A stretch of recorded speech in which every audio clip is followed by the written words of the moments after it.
So this is an unprecedented moment for women in politics. Angela Merkel, Theresa May, never before have women held so much political power. And if all goes well on Tuesday, then Hillary Clinton will become the first woman to be President of the United States. Men are also getting into the act. Justin Trudeau ushered in a 50-50 cabinet in Canada. When he was asked why it was so important to have gender equality in his cabinet, he replied, and I quote, "Because it's 2015. But despite all of this good news, the fact is that we women still take up very little political space. Here in the UK, only 30% of MPs are women. And this is actually a record high. But don't be misled. In the entire history of the House of Commons, only 453 women have ever been elected. This is to say that there are more male MPs in Parliament right now than all of the female MPs in the entire history of Parliament. Globally, the picture has certainly been improving, especially in Africa and Latin America. Despite the great strides that have been made, there's still a long way to go. Around the world, we are nowhere near 50-50. The UK currently ranks 48 in the world. The US ranks 97, and Canada, my home country, ranks 64. I'm sure some of you now are thinking, so what? Why does this matter? Do we really need women in politics? Are women politicians different? And the answer is yes and yes. First, female politicians outperform male politicians.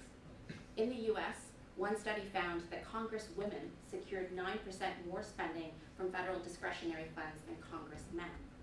Congresswomen also sponsored and co-sponsored a lot more bills than Congressmen. Let that sink in for just a second. How do we explain this? Well, we know that there is gender discrimination built into society and into our political institutions. Given that this is the case, only the most skilled and ambitious female candidates are going to succeed. This means that the average female candidate is going to be stronger than the average male candidate, which means that the average elected woman is going to outperform the average elected man.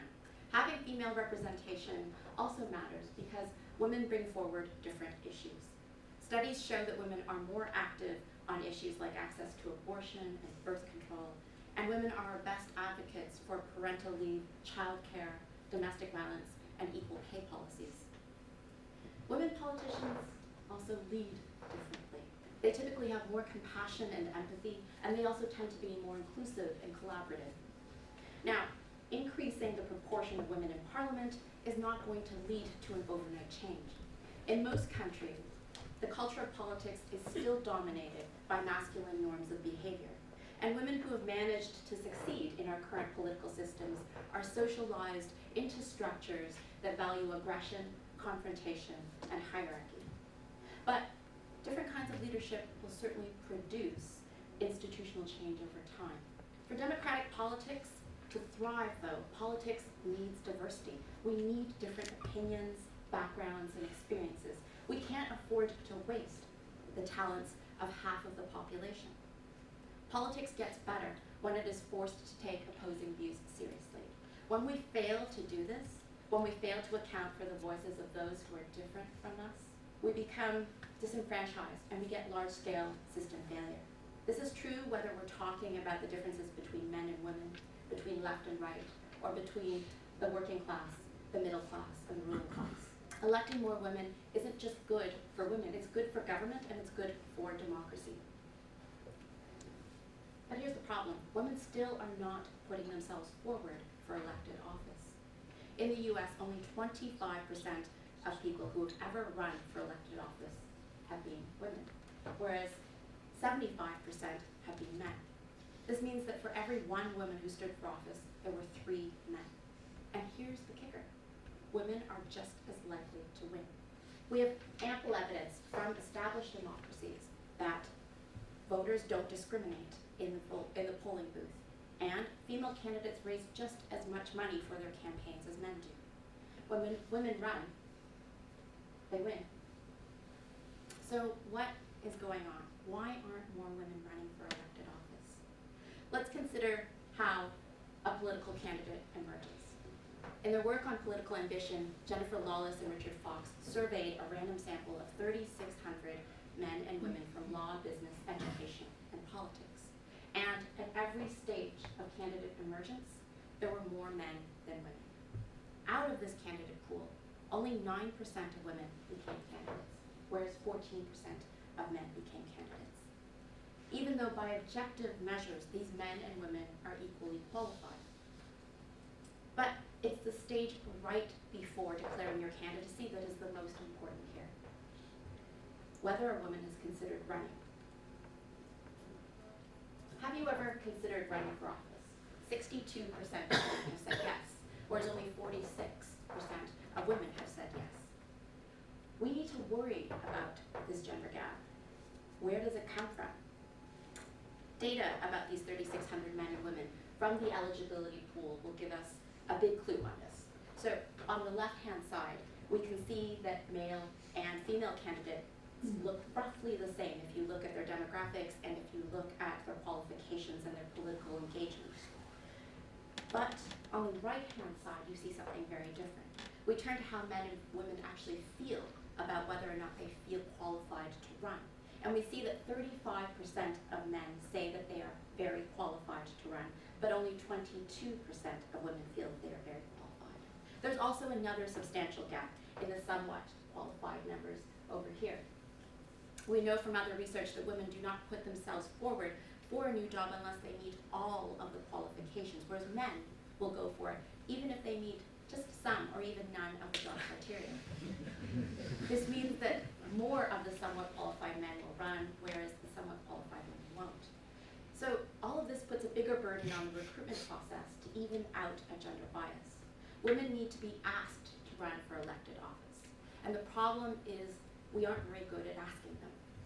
So this next chart speaks to all of us. As friends and colleagues, as spouses and family members of brilliant and ambitious women, it shows us that we routinely encourage men to run more than we encourage women. 66% of men have been encouraged to run for office by a non-political actor, and for women this number is only 59%. We have a similar situation with political gatekeepers. 49% of men from the eligibility pool have been encouraged to run versus only 39% of women. Not only that, women are recruited less intensely than men. And individually, these small differences don't seem like a lot, but they add up. For those who have been asked by a party leader, an elected official, or a political activist, 67% will consider running. But for those who haven't been asked, only 33% will consider running. This is a really powerful effect. Consider too that if you have been recruited by a political gatekeeper, there's a 14% chance you will become a candidate. And this is twice as likely as someone who was not recruited. This is why the gender recruitment gap matters so much. But that's not where the story ends, because all of us can influence this decision to run. If you've never been encouraged to run by a friend or a colleague or a family member, then 78% of you will not consider running. Whereas if you have been encouraged to run, then 72% of you will consider running. So this leads me to a study that Merkel and I co-authored on female political candidates. We found that not only do gatekeepers in political parties matter, but that having female gatekeepers was correlated with more women candidates. And this suggests that female gatekeepers are better at recruiting women. And we think there are 3 reasons for this. The first is that like recruits like. People are more likely to recruit people who are like themselves and to support people who are like themselves. The second is a social networking effect. Women are more likely to know other women who are qualified to run. So, of course, they're more likely to ask them. Third is a signaling effect. Having women executives in the local party shows that women are welcome in the party, that they fit in, and that they can succeed. And this is all to say that gatekeepers matter a lot. We all know women who are qualified to run. What we need to do is actually tell them that they are qualified and then encourage them to run. So if you're sick and tired of our politics, then I argue that you have a responsibility to encourage the outstanding women you know, because all of us are gatekeepers in our democratic system. Margaret and I found another really interesting effect. Districts with a high proportion of female candidates in the past were predicted to generate more female candidates in the future. Some constituencies were just really good at producing lots of female candidates. What seemed to be happening was a role model effect. Something changes at the level of local politics when lots of women run for office. They build up local political networks, and experienced female candidates recruit and mentor new female candidates from that community. Women look at the list of past candidates and they can see themselves reflected in an institution. Running for office reinforces the idea that women belong in politics, that women have political agency, and that we have a place in the public square. When a woman runs for elected office, she improves the chances for all women in that race, and she improves the chances for recruiting local women candidates in the future. So win or lose, by putting yourself forward as a candidate, you become a role model for the future generation of girls and women. Whatever you think of Hillary Clinton or Angela Merkel or Theresa May, what they are doing is creating a space for a generation of girls who will think that it is normal for a woman to lead their country. But this isn't just about women in politics. This is about girls in politics too. I want to see girls run for class rep and become president of their student body. Not only must we normalize the role of women in politics, but we must also normalize the role of girls in school politics. Because when a girl chooses to run, it's a win for all girls. And I'm telling you about all of this why? Because it's personal. Because this story of gatekeepers and role models is my story too. In the final year of my engineering degree at the University of Waterloo, I ran for president of my student government, and I won. I found myself representing 23,000 undergraduate students, and all of a sudden, I was the CEO of a $4 million corporation.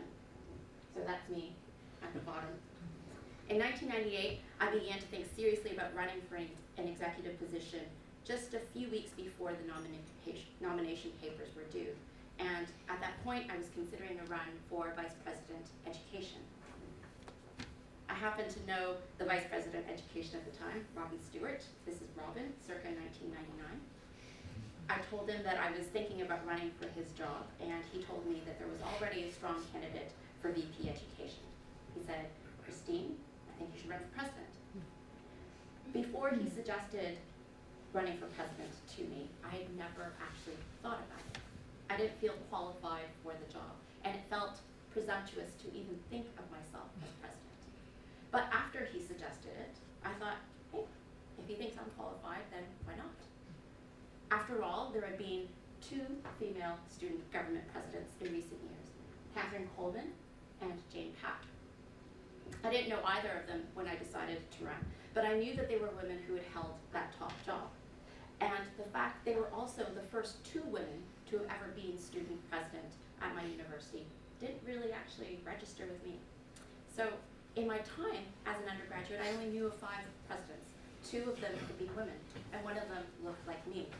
And I think this allowed me to say to myself, if Kath and Jane can do it, then why can't I? So I'm going to tell you now that you can run, that you should run, that politics matters. Running for office gives you a platform to develop and express your views. I promise you that you'll learn so much. But it's not just good for you. It's good for women, and it's good for society. Just by running, you change the dynamics of the race, by normalizing the idea of girls and women in politics. And this makes our democracy stronger at a time when it really needs a shot to the heart. So how can we change things here today? I want 100 girls and women to run for elected office, to pledge to run for elected office as class rep, as student president, as city councillor, as mayor, as secretary general, whatever it may be. I want you to make your pledge public. Tell the world that you will run for office at equalpolitics.com. And I'm going to keep a running tally of all the girls and women who've signed up to run so that I can remind you of your promise. Change is possible because you are a gatekeeper in our democracy. Think about your colleague, Andrea, at work, your friend, Yasmin, from the mosque, or your Auntie Sahanya. You know she would be great in politics, so text her and tell her exactly why you think she should run. Take out your phone, press pause on your life for 2 minutes and do it right now. Because this is how change happens. One word of encouragement at a time. In this room, we are all potential role models and gatekeepers, every single one of us. Together, we can create an equal politics. Thank you.